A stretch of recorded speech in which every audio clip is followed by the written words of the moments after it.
புனித ரேமுந்து. இப்புனிதர் 1175 இருந்து 1275 வரை வாழ்ந்தவர்.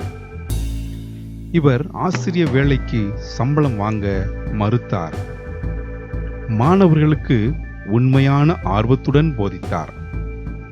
அவர்களது புத்தியை மாத்திரமல்ல, அவர்களது உள்ளங்களையும் நல்வழியில் உருவாக்க முயன்று வந்தார். மக்களை சாத்தானிடமிருந்தும் மகமதியரிடமிருந்தும் மீட்கும்படி ஒரு சபையை ஏற்படுத்தினார். நம் நாட்டுக்கு சிறந்த ஆசிரியர்களை தரும்படி அடிக்கடி இறைவனிடம் மன்றாடுவோமாக. அவர்கள் மாணவர்களின் ஆன்ம நலனில் மனதில் வைத்திருக்க வேண்டும். ஆண்டவரே, எங்கள் நாட்டுக்கு சிறந்த ஆசிரியர்களை தாரும்.